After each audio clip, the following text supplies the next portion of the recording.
खुशआमदीद और अस्सलामु अलैकुम। मेरा नाम फारूक हुसैन शाह है और आप देख रहे हैं फ्रीलांस पाकिस्तान और ये है WordPress Spartans 300 mission 2019 series, absolutely free series for 3 months. इसमें हम देखेंगे वर्डप्रेस के कोडेक्स को from scratch, theme development, plugin development, और हम कोशिश करेंगे कि हम उस स्टेज पे पहुंच जाएं कि थीम फॉरेस्ट जैसे प्लेटफॉर्म के ऊपर मेरे और आपके थीम जो हैं वो सेल होने के लिए पड़े हों और हम एक काबिल भरोसा डेवलपर बन सकें और लोग हमारे साथ रब्ता करें, रजू करें और ये कहें कि हाँ, ये जो स्पार्टन्स 300 सीरीज थी, इस ट्रेनिंग से गुजरने वाले लोग इस वक्त वर्डप्रेस के रिलायबल डेवलपर्स हैं। So without further ado, let's get started. Okay Spartans, task number 44 और जावास्क्रिप्ट ट्रेनिंग फॉर वर्डप्रेस का ये पहला टास्क होगा। इससे पहले हम HTML और CSS को मुकम्मल कर चुके हैं और उससे पहले वाला जो हमारा महीना था उसमें हमने वर्डप्रेस की कुछ बेसिक चीजें देखने की और समझने की कोशिश की। आज से बहुत सारे स्पार्टन्स का ये क्वेश्चन था कि सर जावास्क्रिप्ट बड़ा कॉम्प्लिकेटेड है, दिमाग में नहीं बैठता। आप लोगों ने मेरे साथ फॉलो करना है। मैं कोशिश करूंगा कि इसके जो मुश्किल तरीन कॉम्प्लेक्स किस्म के कॉन्सेप्ट हैं वो आपकी समझ में आ जाए। बिल्कुल ईजी टू अंडरस्टैंड और ईजी टू फॉलो आपके लिए ये टास्क होंगे।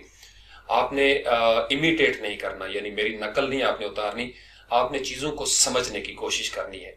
क्योंकि अब तक हमने जितनी भी टास्क किए हैं, जितनी भी बातें की हैं, उसमें मेरी नीयत यही थी कि आप लोगों के जो हेजिटेशन है वो दूर हो जाए, फियर्स आपके दूर हो जाए। अब अभी तक हमने HTML और CSS का सिंटैक्स, जो मैंने शुरू में आपको बताया था, हर चीज की एक ग्रामर होती है और उसको उसी तरीके से लिखा जाता है। जैसे उर्दू हम लिखते हैं तो इस तरीके से RTL यानी राइट टू लेफ्ट हम जाएंगे। फिर उसमें हमारे पास कुछ फार्मूला होता है कि सबसे पहले आपने सब्जेक्ट देना है, ऑब्जेक्ट देना है और उसके बाद आपका वर्ब आ जाता है। जैसे इंग्लिश में हम सब्जेक्ट देते हैं, वर्ब देते हैं और फिर ऑब्जेक्ट देते हैं, यानी SVO और SOV, ये आपने ग्रामर में पढ़ा होगा। तो हर चीज की एक तरतीब होती है, कहीं पे फर्स्ट फॉर्म ऑफ वर्ब लगनी है, कहीं पे सेकंड फॉर्म, फिर उसको हम खास अंदाज में फुल स्टॉप लगाएंगे, कॉमा लगाएंगे, सेमीकोलन लगाएंगे, जो उसका पंक्चुएशन का सिस्टम है। जहां बात खत्म करनी है वहां फुल स्टॉप लग जाएगा और अगर आपने किसी लंबे सेंटेंस के दरमियान कहीं वक्फा देना है तो सेमीकोलन हम दे देंगे, जहां स्टेटमेंट आपकी कंप्लीट हो जाती है। तो हर प्रोग्रामिंग लैंग्वेज का भी एक सिंटैक्स होता है, यानी जिस तरीके से हम उसको लिखेंगे। HTML में हमने स्ट्रक्चर देखा था कि एंगुलर ब्रैकेट्स जो है वो आपने बहुत ज्यादा इस्तेमाल की। फिर इस लैंग्वेज के अंदर कॉमेंट डालने के लिए आपने यूज किया था एंगुलर ब्रैकेट को और साइन ऑफ एक्सक्लेमेशन और 2 डैशें थी। फिर हम बढ़े थे CSS की तरफ। CSS में आपने करली ब्रेसेस और जो पैरेंथेसिस होती हैं, छोटी ब्रैकेट, वो आपने समझने की कोशिश की। जब भी हमने कोई डिक्लेरेशन करनी है तो यहाँ CSS में आप इस चीज को देख सकते हैं, हमने उसके अंदर यूज किए थे करली ब्रेसेस और इस तरीके से फिर हमने वेरिएबल के फंक्शन बनाए और इन दो के दरमियान हम प्रॉपर्टीज और वैल्यूज लिखते हैं। प्रॉपर्टी और वैल्यू को हम कॉलन के साथ अलग करते हैं और जब वैल्यू हम लिख लेते हैं तो उसके बाद हम सेमी कॉलन देते हैं। तो ये सिंटैक्स जो है इसका समझना आपके लिए बड़ा जरूरी है। अगर हम इसको बिल्कुल रफ अंदाज में लिखें यहाँ पे, तो आपको अब ये याद हो जाना चाहिए कि जो ही ये चीजें सामने आएंगी तो इसका मतलब ये है कि ये HTML है। HTML में मैंने आपको बताया था एक टैग आपका स्टार्ट होता है, उस टैग को आपने क्लोज करना होता है। कुछ सेल्फ क्लोजिंग आपके टैग होते हैं, जैसे BR फर्स्ट कर लें, आपने कर लिया। कुछ लोग इसमें प्रेफर करते हैं कि आप सेल्फ क्लोजिंग टैग्स के बाद भी फॉरवर्ड स्लैश जो है वो लगा दें। इसी तरीके से CSS में हमने क्या किया, हमने एक सिलेक्टर देना होता है HTML का। लेट से कि हमने H1 दिया, उसके बाद 2 करली ब्रेसेस हैं और इसके दरमियान हम कोई प्रॉपर्टी देते हैं। लेट से कि आपने कलर दिया, उसके बाद आप कॉलन देते हैं। कॉलन देने के बाद जो भी आपने कोई प्रॉपर्टी देनी है, हेक्साडेसिमल वैल्यू में आप देंगे तो पाउंड का साइन आप देंगे और इस तरीके से आपको कलर जो है वो लिख लेंगे साथ। इसी तरीके से अगर आप इसको फर्ज कर लें सिर्फ नाम लिखना चाहते हैं, मैंने आपको बताया था कुछ आपके पास HTML में कलर कोड्स होते हैं, आप यहाँ पे ब्लू लिख देंगे, ब्लू डिस्प्ले हो जाएगा। तीसरा तरीका हमने डिस्कस किया था RGB के हवाले से, उसमें मैंने आपको बताया था RGB आप लिखेंगे और उसके बाद पैरेंथेसिस देंगे, सेमीकोलन देंगे और इस पैरेंथेसिस के अंदर आपको रेड, ग्रीन और ब्लू चैनल की वैल्यूज देनी है। लेट से कि रेड जो है वो हमारे पास 10 है, ब्लू हमारे पास 20 है और ग्रीन हमारे पास 40 है। इस तरीके से हम वैल्यू देते हैं और अगर यहाँ पे A भी हो जाए, अल्फा चैनल शामिल हो जाए, तो फिर हम यहाँ पे क्या करेंगे, हमने इसकी कोई ओपेसिटी देनी होती है, यानी 0.5। ये सारी चीजें आपने CSS में सीखी और अगर आपने कहीं पे मीडिया क्वेरी देनी है तो फिर आपको पता है ये आपको डबल सेट यूज करना पड़ेगा। फॉर एग्जांपल अगर हम यहाँ पे लिखते हैं मीडिया और उसके बाद हमने स्क्रीन बना दिया, एंड लिखा और यहाँ पे हम लिखते हैं मिनिमम डैश विड्थ, और यहाँ पे हम कोई भी विड्थ देना चाहते हैं, लेट्स से कि हमने यहाँ पे दे दिया 768 पिक्सल, और यहाँ से हम इस चीज को क्लोज कर देते हैं। ये आपकी मीडिया क्वेरी होती है। इसमें एक सेट हमारे पास ये होता है और उसके बाद इसको हम ओपन कर लेते हैं। अब जिन चीजों को हम इस मीडिया स्क्रीन के साथ एडजस्ट करना चाहते हैं उसके लिए हम अलग से वही नॉर्मल जैसे हमने किया था CSS में, हम कोई सिलेक्टर देंगे, अगेन उसका अपना चूंकि उसके साथ कर्ली ब्रेसेस लगती हैं, अगेन हम यहाँ पे वैल्यूज देंगे, वही प्रॉपर्टी और कलर। तो ये सिंटैक्स था CSS के हवाले से। HTML के अंदर भी आपने देखा फॉर्म के अंदर हम डिफरेंट एट्रीब्यूट्स यूज करते हैं, उसका भी एक सिंटैक्स है। तो असल चीज किसी भी प्रोग्रामिंग लैंग्वेज को समझने के लिए जो सबसे बुनियादी चीज है, इस स्टेज पे आप ज़हन में रख लें, सबसे पहले ब्लैंक पेज के ऊपर 10-15 मरतबा आप इसकी प्रैक्टिस करें ताकि आपको उसका सिंटैक्स लिखना आ जाए। जैसे फंक्शन के हवाले से हमने बनाया था, तो वेरिएबल हमने बनाया, वेरिएबल के लिए हमें पता है कि एक वेरिएबल का लफ्ज हम इस तरीके से लिखेंगे और उसके बाद हमने यहाँ पे पैरेंथेसिस देनी होती है। अब इसके अंदर हम डिफरेंट पैरामीटर्स जो हैं वो सेट करते हैं, जो भी आप जैसे हमने किया था ग्रिड के हवाले से मेन मैक्स हमने किया, रिपीट का फंक्शन हमने दिया। तो फंक्शन के लिए ये जो पैरेंथेसिस हैं ये आप यूज करेंगे। अब इसके अंदर प्रोग्रामिंग में, चूंकि प्रोग्रामिंग आपको पता है सारी चीजें 0011 बाइनरी में है। कंप्यूटर ये जो हमारे सामने नजर आ रहा है, मोबाइल है या आपका ब्राउजर में जो चीज नजर आती है, ये सारा आपका डिजिटल टेक्निक है। 0101 यानी आपकी जो प्रोसेसर होता है उसके अंदर ये ऑन ऑफ हो रही होती हैं चीजें। 0 को कंसिडर किया जाता है ऑफ पोजीशन और 1 जो है वो इसकी ऑन होती है। तो ये दरअसल आप जो लफ्ज हम बोलते हैं, जैसे ये कीबोर्ड आपको नजर आएगा, इस कीबोर्ड के ऊपर आपको इंग्लिश नजर आती है ABC, लेकिन जब हम यहाँ से A प्रेस करते हैं तो ये मेरी उंगलियों से जो लफ्ज निकला यहाँ पे A प्रेस होने के बाद, ये इस कीबोर्ड के अंदर जो सर्किट लगा हुआ है ये इसको उस कन्वर्ट करता है जीरोस और वंस में। फिर यहाँ से केबल के जरिए ये जाएगा वहां पे मदरबोर्ड में, और अगेन मुझे यहाँ से A मैंने टाइप किया तो A ही मुझे यहाँ पे नजर आ रहा है। जैसे फर्ज कर लें अगर मैं यहाँ पे लफ्ज लिखता हूँ स्पार्टन्स, तो अब ये लफ्ज जो मैंने लिखे हैं स्पार्टन, और इसके अंदर जितने भी हर्फ मौजूद हैं S से लेके S तक, ये सारे हर्फ जो हैं ये कन्वर्ट हुए, चेंज हुए, और यहाँ कीबोर्ड से निकल के ये मदरबोर्ड में गए हैं, प्रोसेसिंग हुई है, इसके अंदर कोडिंग डिकोडिंग होती है, और फिर ये चीजें डिस्प्ले होकर मॉनिटर में आपको नजर आना शुरू हो जाती है। तो कोडिंग लैंग्वेज बेसिकली क्या करती है कि हम कोई कोड लिखते हैं और ये जो कुछ भी हम लिख रहे हैं ये हमारे लिए है। ये फर्क आपने समझना है। ये H1 मैंने दिया या करली ब्रेसेस, ये इंसानों के समझने के लिए है, ताकि डेवलपर जो है जब कोई कोड लिखे तो उसको पता हो कि वो यहाँ पे क्या लिखना चाहता है, या अगर कोई दूसरा डेवलपर आके उसके कोड को पढ़े तो उसको भी पता हो कि वो क्या कहना चाहता था। ये मशीन के लिए नहीं है, मशीन इसको जीरोस और वंस में जाके देखती है।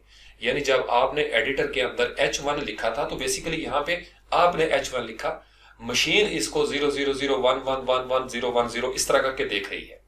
तो ये सिंटैक्स का फलसफा बुनियादी तौर पर आपने समझना है, ये प्रोग्रामिंग की बिल्कुल बेसिक होती है। आज से हम शुरू कर रहे हैं जावास्क्रिप्ट। अब जावास्क्रिप्ट के लिए आपको याद है जैसे हमने HTML के अंदर दिया था, हम कुछ चीजों को लिंक करते हैं। जावास्क्रिप्ट को भी HTML के अंदर हमने 2-3 मुख्तलिफ अंदाज में लिंक करना होता है। CSS के लिए हमें आपको पता है कि टाइप देनी पड़ी यहाँ पे कि ये टाइप क्या है। जावास्क्रिप्ट के लिए अब नॉर्मली हम टाइप यूज नहीं करते। अगर आप करना भी चाहें तो यहाँ पे सिंपल आप उसका स्क्रिप्ट कर देंगे और जावास्क्रिप्ट कर देंगे, लेकिन इसकी जरूरत नहीं चूंकि ये उसकी डिफॉल्ट एक टाइप बनती है जावास्क्रिप्ट। तो सिंपल इसके लिए हम क्या करेंगे, यहाँ पे हमको एक लफ्ज देना पड़ता है स्क्रिप्ट, SCRIPT।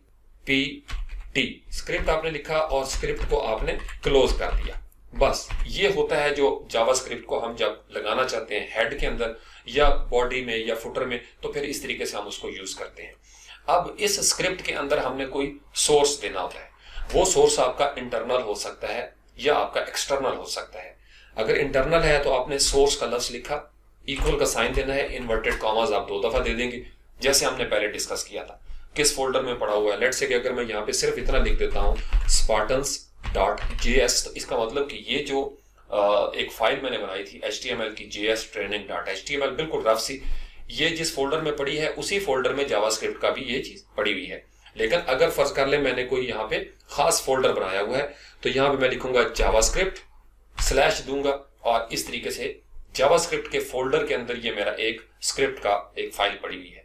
अगर आप यहाँ पे ये ना देना चाहें सोर्स, तो फिर आपको क्या करना पड़ेगा, अगर आप फर्ज कर लें सिर्फ इसी जगह पे स्क्रिप्ट देना चाहते हैं तो फिर आप इसके अंदर कोई भी स्क्रिप्ट चाहे वो लिखेंगे।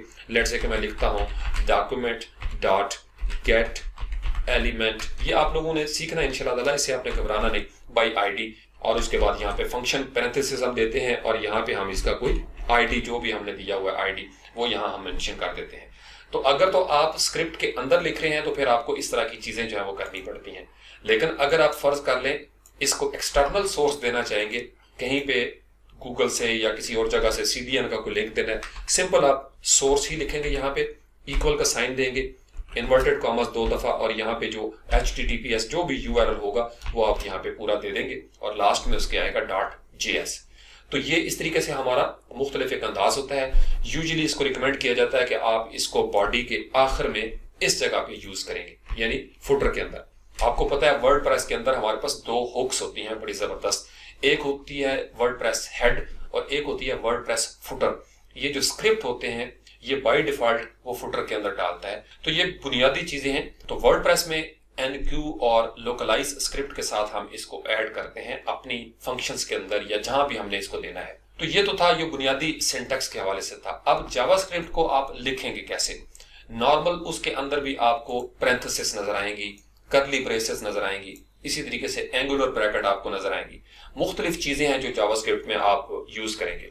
अब थोड़ा सा इसका फलसफा जो है, जो जुबान हमने इस्तेमाल करनी है या आप अक्सर देखेंगे, ये आपको थोड़ा सा इंफॉर्मेशन होगी तो फिर आपकी क्लैरिटी हो जाएगी। जावास्क्रिप्ट 1995 से मार्केट में मौजूद है। 97 में ये ऑफिशियली डिक्लेयर हो गया था और जब इसको शुरू किया नेटस्केप ने, ब्राउजर की गेम थी, तो उस वक्त वो ब्राउजर जो है वो छाया हुआ था।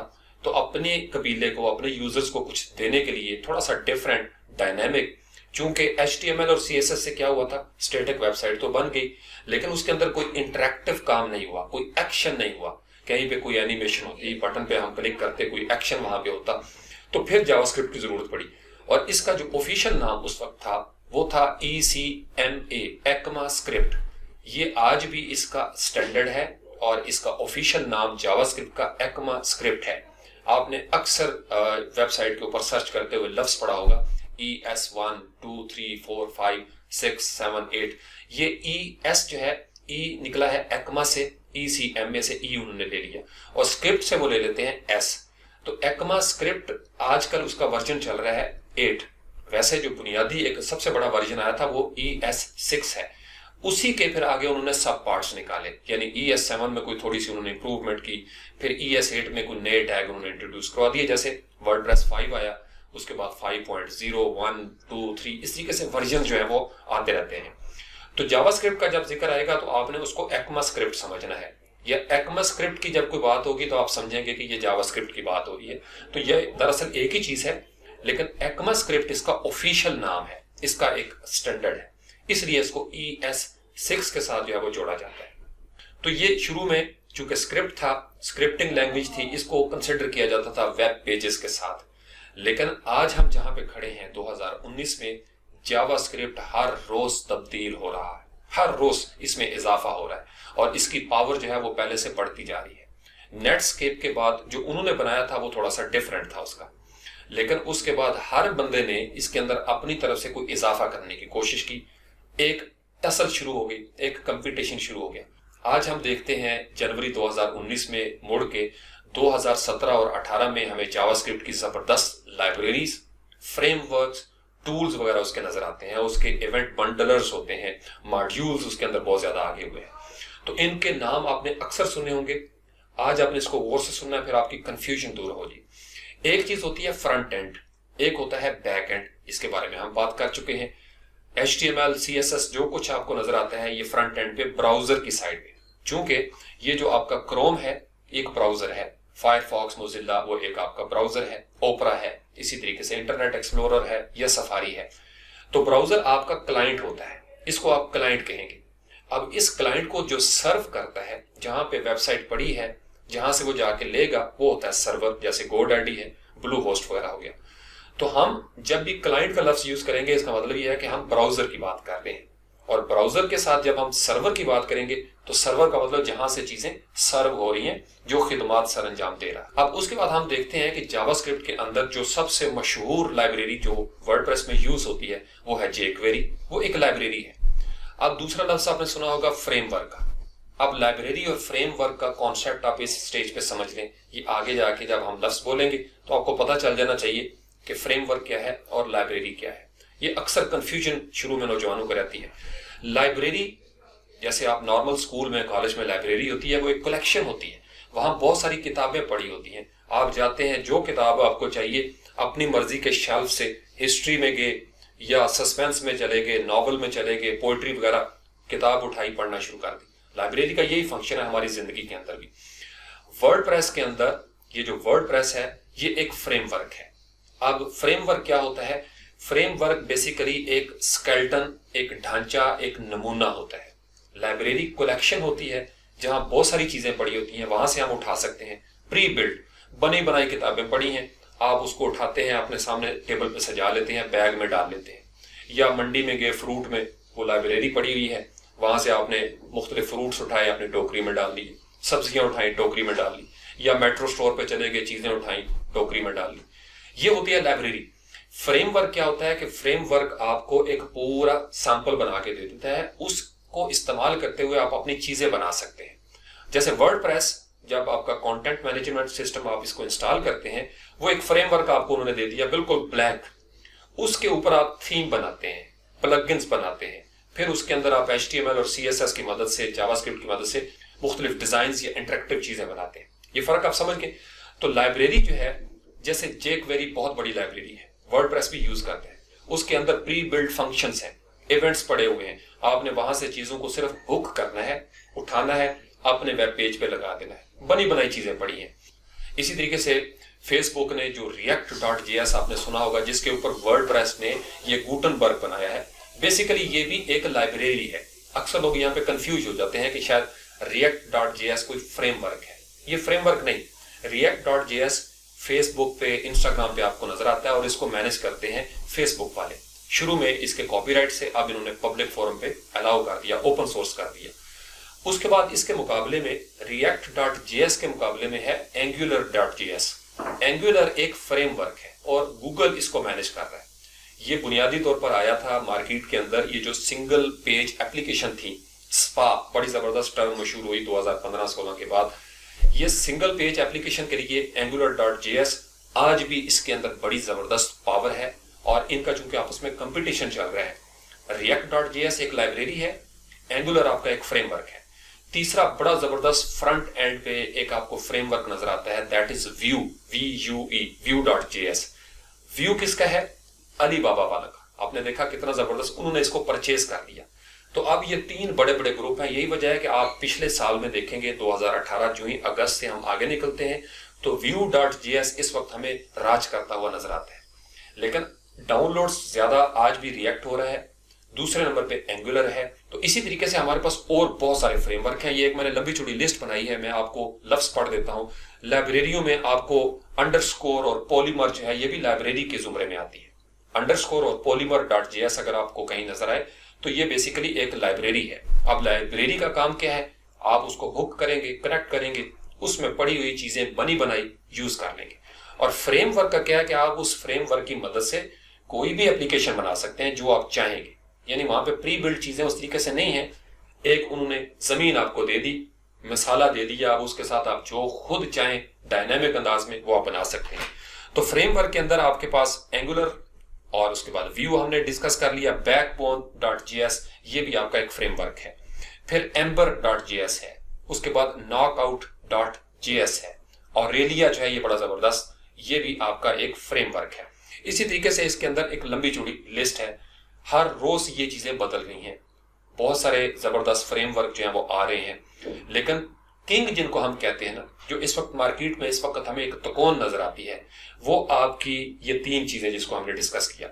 इसमें रिडक्स जो है वो भी ऊपर नजर आ रहा है हमको। अब जैसे माइक्रोसॉफ्ट है तो माइक्रोसॉफ्ट knockout.js यूज करता है। तो ये जो चार बड़े बड़े ग्रुप हैं, गूगल हो गया, फेसबुक हो गया, इसी तरीके से अलीबाबा है और माइक्रोसॉफ्ट है, तो जाहिर बात है जिसके पीछे कोई बड़ा ग्रुप आ जाता है वो फिर जावास्क्रिप्ट का फ्रेमवर्क हो या लाइब्रेरी हो, उसका यूजर लेवल जो है उसका इम्पैक्ट ज्यादा पड़ना शुरू हो जाता है। तो फेसबुक की आपको पता है पूरी दुनिया में रीच है, तो React.js जो है वो इस तरीके से हमें नजर आ रहा है। गूगल ने एंगुलर के अंदर मजीद इंप्रूवमेंट कर ली है और बड़ा जबरदस्त ये सामने आ रहा है हमारे पास, बड़ी जबरदस्त इसमें एप्लीकेशन बन सकती है। इन सब में अगर आप मुझसे पूछें सबसे आसान कौन सा है, वो है Vue.js। बहुत सिंपल सी चीजें पकड़ी लगा दी, इधर से उठाया, बड़ा सिंपल सा उसका सिंटैक्स है, कोई इसके अंदर कॉम्प्लिकेटेड चीजें नहीं मौजूद। ये सिर्फ आपको इसलिए बता रहा हूं ताकि आप अपना माइंड मेकअप कर लें। हमें वर्डप्रेस के लिए जितना जावास्क्रिप्ट चाहिए वो सिर्फ यह है कि आपको इसके सिंटैक्स की समझ हो, आप इसको यूज कर सकें। थीम के अंदर जो डिफरेंट या प्लगइन के अंदर जावास्क्रिप्ट यूज होता है, आप उस कोड को पढ़ सकें। और अगर कोई क्लाइंट कहे कि इसमें मैंने कस्टमाइजेशन करनी है, तो आप अपनी तरफ से कोई जावास्क्रिप्ट थोड़ा बहुत उसके अंदर लिख सकें, उसको मॉडिफाई कर सकें, या आप अपनी तरफ से कोई फंक्शन जो है वो जावास्क्रिप्ट के अंदर वो बना सकें। तो मेरी कोशिश होगी जितने भी टास्क हम जावास्क्रिप्ट के करेंगे, आप उस पोजीशन में चले जाएं कि ये सारी चीजें जो मैंने डिस्कस की हैं ये आपकी समझ में आना शुरू हो जाए। आप जावास्क्रिप्ट के हम आ जाते हैं कि जावास्क्रिप्ट का बिहेवियर हर जगह पे हमें क्यों नजर आता है।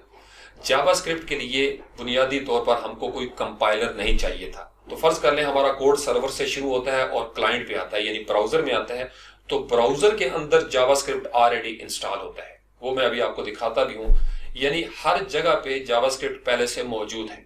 आपने सिर्फ कोड देना है, वो आपकी कैलकुलेशन करेगा, मल्टीप्लिकेशन करेगा, मुख्तलिफ फंक्शंस है उसके अंदर, ऑपरेटर्स होते हैं, फिर कंडीशंस लगाई होती हैं, उसके मुताबिक जावास्क्रिप्ट जो है वो हमें ऑन द फ्लाई जिसको कहते हैं डायनेमिक अंदाज में ब्राउजर पे आपको रिजल्ट देना शुरू कर देता है। आपने फर्ज कर लें किसी बटन के अंदर लगाया हुआ है कि ये उसकी डिव है, और वहां पे जब आप क्लिक करेंगे सर्वर पे कुछ नहीं हो रहा, सर्वर साइड पे Node.js बड़ा जबरदस्त उसने इंप्रूव किया। यहां पे भी थोड़ी सी कंफ्यूजन है, मैं आपको नोड के बारे में भी बता दूं। Node.js को आप यूं समझ लें कि बाकी सारी चीजें जो हमने डिस्कस की हैं फ्रंट एंड पे, उसके लिए आपको ब्राउजर चाहिए। Node.js के लिए आपको ब्राउजर नहीं चाहिए, वो कमांड लाइन इंटरफेस है, CLI। उसके लिए जैसे एडोबी के जितने भी ये सॉफ्टवेयर हैं, फोटोशॉप वगैरह, आपको नजर आता होगा अगर आपने कभी उसकी फाइल्स देखी हो, उसके अंदर भी हमें Node.js नजर आता है। ये ब्राउजर साइड की चीज है, ये आपका यूं समझ लें कि जावास्क्रिप्ट का ये बैक एंड का वर्जन है। बहुत पावरफुल, बड़ी जबरदस्त चीजें इसके अंदर बनती हैं Node.js के अंदर। अगर आप सिर्फ इसको ले लें तो ये एक अलग फील्ड है, इसके अंदर बड़े जबरदस्त सॉफ्टवेयर आप बना सकते हैं, एप्लीकेशन बना सकते हैं, हॉस्पिटल्स के लिए, कॉलेजेस के लिए, यूनिवर्सिटियों के लिए। तो मैंने आपको बताया कि किसी एक चीज की तरफ आपने जाना है और फिर आप उसमें मास्टरी करना शुरू हो जाए। लेकिन जब तक आपको जावास्क्रिप्ट के बेसिक, जिसको वनीला JS कहते हैं, वनीला जब भी लफ्ज़ आप सुनेंगे इसका मतलब जो इसकी ओरिजिनल जावास्क्रिप्ट का सिंटैक्स होता है वो आपको समझना जरूरी है। आपको पता होना चाहिए वेरिएबल्स कितनी किस्म के हैं। जैसे वार हम यूज करते हैं यहाँ पे, जावास्क्रिप्ट के अंदर भी VAR का लफ्ज एक तवील अरसे तक किंग बन के छाया रहा।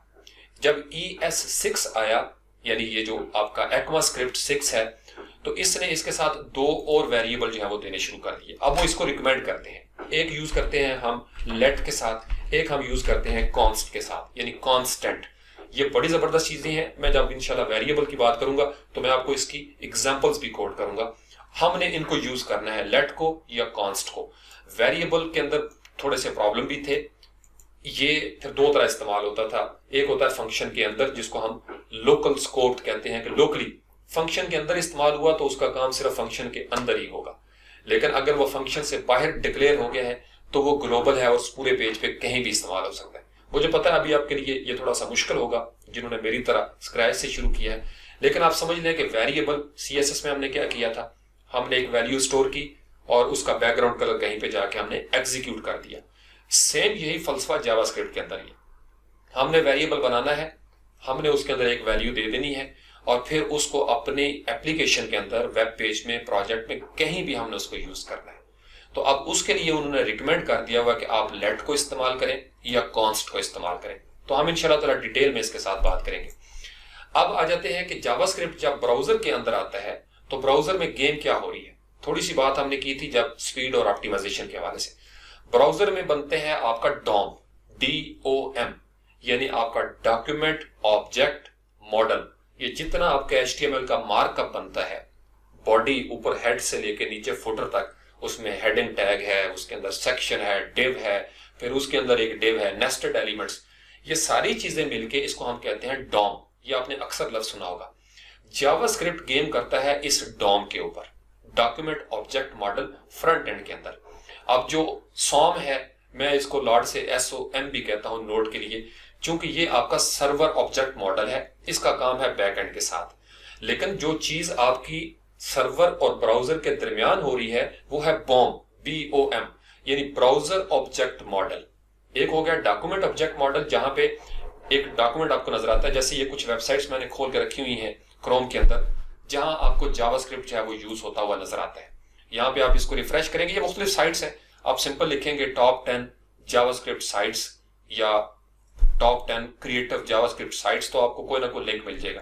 तो ये कुछ वेबसाइट्स मैंने ओपन किए हैं, इसको अगर आप रिफ्रेश करें, ये histography.io, बड़ी जबरदस्त। आप देखें इसके पीछे बैकग्राउंड में काफी चीजें आपको नजर आ रही हैं। इसी तरीके से आप इसको स्क्रॉल करना चाहेंगे, ये स्क्रॉल होना शुरू हो जाएगा। ये देखें मैं अब स्क्रॉल कर रहा हूं और आपको इसके म्यूजिक की आवाज भी आ रही होगी, और ये इस तरीके से अगर मैं माउस इसके ऊपर लेके जाऊंगा तो ये आवाजें आना शुरू हो जाएंगी। क्लिक करूंगा किसी जगह पे तो वो सॉन्ग और उसकी डिटेल आना शुरू हो जाएगी। ये सारी चीजें जावास्क्रिप्ट के साथ हुई हैं। इसी तरीके से ये है फिलिपो बेलो, बड़ी जबरदस्त। इसको अगर आप रिफ्रेश करें, चूंकि मैंने पहले से ओपन किया था, बड़ी खूबसूरत एनिमेशन है, और ये सारा काम हो रहा है ब्राउजर के अंदर, सर्वर पे नहीं है। इसको अगर आप राइट क्लिक करके देखेंगे तो इसके अंदर आपको ब्राउजर में सारा जावास्क्रिप्ट जो है वो नजर आएगा। ब्राउजर में जावास्क्रिप्ट देखना हो तो आपके लिए कीबोर्ड शॉर्टकट है कंट्रोल शिफ्ट और आई। जब आप कंट्रोल शिफ्ट और आई प्रेस करेंगे, आपके सामने ये ओपन हो जाएगा कंसोल। जैसे आप राइट क्लिक करते हैं, इंस्पेक्ट एलिमेंट करते हैं, तो इसका कीबोर्ड शॉर्टकट है कंट्रोल शिफ्ट और आई। या आप यहाँ पे जाएंगे, ये जहां पे 3 डॉट आपको नजर आते हैं, टूल्स के ऊपर आप हवर करेंगे, यहाँ पे लिखा हुआ है डेवलपर टूल्स, कंट्रोल शिफ्ट और आई। अब यहाँ पे इसको हम थोड़ा सा मिनिमाइज कर लेते हैं। ये चीजें आपको नजर आ रही हैं, कितना खूबसूरत ये एनिमेशन है।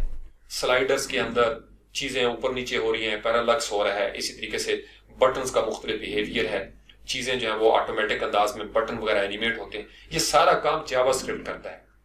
चूंकि लाइट वेट है और ब्राउजर साइड पे है, इसलिए इसके अंदर बहुत ज्यादा इस्तेमाल होना शुरू हुई चीजें, इसलिए इसके अंदर एक बूम आया।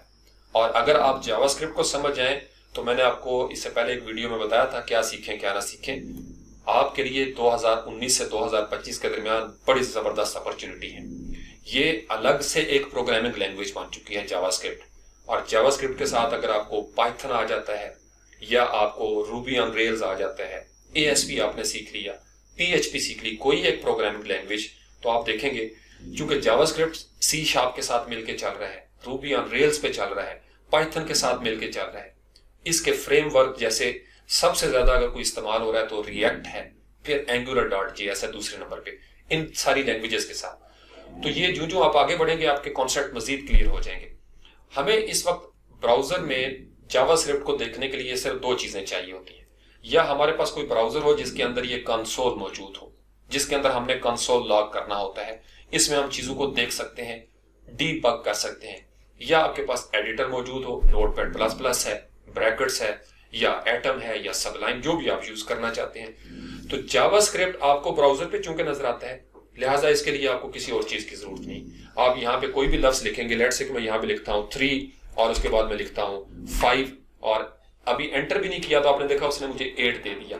ये है इसका जावास्क्रिप्ट की सबसे बड़ी गेम। आप इसमें कैलकुलेटर बना सकते हैं, बड़ी जबरदस्त गेम्स बनना शुरू हो गई हैं जावास्क्रिप्ट की। मैं आपको बताऊं, पूरे रोबोट्स बनना शुरू हो गए जो जावास्क्रिप्ट के साथ कंप्यूटर पे कंट्रोल हो रहे हैं। मशीन लर्निंग में जावास्क्रिप्ट बड़े जबरदस्त तरीके से आगे बढ़ रहा है, ये आप हैरान हो जाएंगे। अगर आप सिर्फ इसी को लेके आगे बढ़ जाएं तो आपके लिए प्रोजेक्ट शुरू हो जाए। सिर्फ ये है कि हमारा प्रॉब्लम ये है कि हम किसी चीज को, उसके चूंकि कॉन्सेप्ट हमारे क्लियर नहीं होते, इसलिए हम कंफ्यूज हो जाते हैं। तो मैं इसलिए ज्यादा स्ट्रेस कर रहा हूं इन सारी चीजों पे कि आपके बुनियादी कॉन्सेप्ट हैं ये क्लियर हो जाए। तो डॉक्यूमेंट ऑब्जेक्ट मॉडल जब बन गया ब्राउजर के अंदर, तो यहां पे जावास्क्रिप्ट जो है वो गेम करता है, किसी आईडी को छेड़ेगा, किसी क्लास को छेड़ेगा, वेरिएबल एग्जीक्यूट करवाएगा, कोई फंक्शन यहाँ पे एग्जीक्यूट करवाएगा। वो सारा काम उस वक्त होता है जब डॉम आपका एस्टेब्लिश हो जाए। इसी वजह से आपको स्पीड के लिए लाइट हाउस में मैंने बताया था, एक्टिव लिसनर की गेमें आपने देखी, और फिर फर्स्ट बाइट के हवाले से इसमें बातें आती हैं। चूंकि जावास्क्रिप्ट जिद्दी है, वो कहता है मैंने भाई डाउनलोड होना है सारी चीजें। फिर इसके लिए जो मॉडर्न जावास्क्रिप्ट है ES6 और उसके बाद जो चीजें आ रही हैं, इसमें असिंक और डेफर के हवाले से कुछ लफ्ज हमने लिखने शुरू किए। डेफर का मतलब यह है कि जावास्क्रिप्ट की फाइलें जो हैं वो उस वक्त एग्जीक्यूट हो जब मुकम्मल तौर पर डाउनलोड हो जाए। साथ के साथ अगर वो डाउनलोड होना शुरू हो जाएंगी तो स्पीड पे फर्क पड़ जाएगा। तो हम उनको डेफर कर देते हैं कि जो हमारा पेज का हिस्सा एक्टिव विंडो पे नजर आना चाहिए, वॉर्म जो है वो पहले नजर आ जाए, और आप लोग बाद में भाई डाउनलोड हो जाना और फिर बाद में जो काम करना है वो आप इजीली कर सकते हैं। तो इसलिए वेब के अंदर एक रेवोल्यूशन आ रहा है। अब स्पीड के ऊपर ज्यादा इन्होंने स्ट्रेस करना शुरू किया, जावास्क्रिप्ट को मजीद इंप्रूव किया जा रहा है। तो ये कुछ बेसिक कॉन्सेप्ट हो गए। अब लाइब्रेरीज और फ्रेम्स के बाद इसको हम बंद कर देते हैं, क्योंकि ये बेचारा काफी शोर कर रहा है। अब देखिए, इसको आप जो ही स्क्रॉल करेंगे ये काफी खूबसूरत चीजें हैं। इसी तरीके से एक और वेबसाइट है, इसको आप प्ले बॉल कर सकते हैं। तो आप देखेंगे स्क्रॉल कर रहा हूं मैं माउस के साथ, बड़ी खूबसूरत चीजें इसके अंदर। फिर ये लेगवर्क स्टूडियो, इसको अगर आप माउस के साथ स्क्रॉल करें ऊपर या नीचे तो आपको ये नजर आएगा, legworkstudio.com। तो ये मुख्तलिफ वेबसाइट्स हैं, आप ये देख सकते हैं। इसको जो ही आप रिफ्रेश करेंगे तो इसके अंदर एक डायनेमिक इंटरेक्टिव पहलू आपको नजर आएगा। अब ये चूंकि किसी और लैंग्वेज में है, जो ही मैं माउस को स्क्रॉल करूंगा इस तरीके से आपने देखा ये चीजें सामने आ गई और ये नजर आना शुरू। किसी एक पे क्लिक करूंगा, फर्दर हम उसमें आगे चले जाएंगे, फिर वो ओपन हो जाएगी। तो खूबसूरत अंदाज में लोगों ने जावास्क्रिप्ट को यूज किया हुआ है। तो आपको ये जो बेसिक इसके कॉन्सेप्ट हैं ये क्लियर होने चाहिए। फ्रेमवर्क और लाइब्रेरी के बाद ये होता है हमारे पास टूल्स। अब टूल क्या करते हैं? लाइब्रेरी की आपको समझ आ गई, फ्रेमवर्क की भी आपको समझ आ गई। टूल क्या करते हैं कि टूल के जरिए हम चीजों को बनाते हैं। जैसे कोई पेचकस हो गया, स्क्रू ड्राइवर है, आपने कोई कुर्सी बनानी है, आप आरी के साथ किसी चीज को काटते हैं, हथौड़ी के साथ हम कील ठोंकते हैं, ये सारे टूल्स होते हैं। टूल्स का काम होता है कि हम जब फ्रेमवर्क के ऊपर काम करें तो फिर हम अगर कंपाइल करना चाहते हैं, प्रोसेसिंग करना चाहते हैं, किसी जगह पे हमको इमेजेस को कंप्रेस करना है, जो कुछ यहाँ पे नजर आ रहा है आपको, इनको बनाने के लिए हमें टूल्स की जरूरत होती है। जैसे बड़ा मशहूर टूल है npm, नोड पैकेज मैनेजर होता है, इसी तरीके से गल्प है, ग्रंट वगैरह है। फिर इनके अंदर टूल्स में बड़ी जबरदस्त इनकी टाइप्स होती हैं। तो ये तीन लफ्ज आपको समझ में होने चाहिए, लाइब्रेरी, फ्रेमवर्क और जावास्क्रिप्ट के टूल्स। आप सिर्फ इतना लिखेंगे जेएस लाइब्रेरीज, जेएस टूल्स या जेएस फ्रेमवर्क्स, तो आपको पूरी पूरी लिस्ट मिल जाएगी और उनकी डिटेल भी आपको मिल जाएगी। लेकिन इस तरीके से आपका आई होप के कॉन्सेप्ट है वो क्लियर हो जाएगा। तो मेरी कोशिश होगी कि मैं आपको एक दिन में दो या तीन जावास्क्रिप्ट के चूंकि बिल्कुल बुनियादी होंगे वो हम स्टार्ट कर सकें, और मैं उनको अपलोड कर दूंगा और आप इजीली उनको फॉलो कर सकते हैं। बहुत आसान है, ये मैं आपको इस स्टेज पे बताना चाह रहा हूं। आपको स्टेप बाय स्टेप इंशाल्लाह ताला मैं इसके सारी चीजें क्लियर कर दूंगा। जैसे ऑपरेटर्स को हम लेंगे तो उसकी पूरी लिस्ट बनाएंगे। आपने मैथ की कुछ चीजें दोबारा करनी है, वही प्लस माइनस होगा, वही डिवीजन होगी, वही मल्टीप्लिकेशन होगी। जैसे बचपन में आप लोगों ने पढ़ा हुआ है, एक फार्मूला है बोधमास, मैं उसको लाड के साथ बोधमाश कहा करता हूं, फिर मुझे याद रहता है। और अगर आपको भी बोधमास याद न रहे तो बदमाश कह लिया करें उसको, और बदमाश कहने से आपको याद आ जाएगा कि इसकी तरतीब क्या बनती है। बोर्डमास यानी BODMAS, ये एक तरतीब होती है कि आपने पहले क्या करना है, फिर उसके बाद क्या करना है, डिवीजन कब करनी है, मल्टीप्लिकेशन कब करनी है। इसी तरीके से आपके ये अरिथमेटिक एक्सप्रेशंस होते हैं, अरिथमेटिक। तो जावास्क्रिप्ट के अंदर भी हम ज़र्ब दे सकते हैं, जमा कर सकते हैं, तकसीम कर सकते हैं, तफरीक कर सकते हैं। तो वो सारी चीजें हैं। फिर इसमें स्ट्रिंग्स हम यूज करेंगे, वेरिएबल्स, ये मुख्तलिफ टर्म्स हैं। तो जब मैं यूज करूंगा तो साथ साथ मैं इंशाअल्लाह ताला इनको आपको समझाता रहूंगा। आपने कंफ्यूज बिल्कुल नहीं होना, मेरे साथ साथ आपने चलना है। इस टास्क के मुतल्लिका अगर कोई क्वेश्चन है जनरल, बिल्कुल आप मुझसे कर सकते हैं।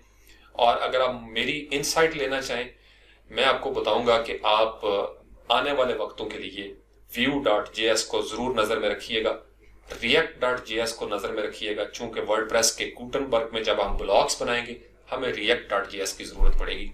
और आप अगर कोई सिंगल पेज एप्लीकेशन बनाना चाहते हैं, या आप चाहते हैं कि आप अपने नाम से कुछ सॉफ्टवेयर बनाएं वेबसाइट के ऊपर, तो फिर Angular.js should be your choice. ये बड़ी जबरदस्त चीजें हैं इसमें। आई होप कि आपको इससे कुछ ना कोई चीज मिल जाएगी इंशाल्लाह ताला। Thank you very much.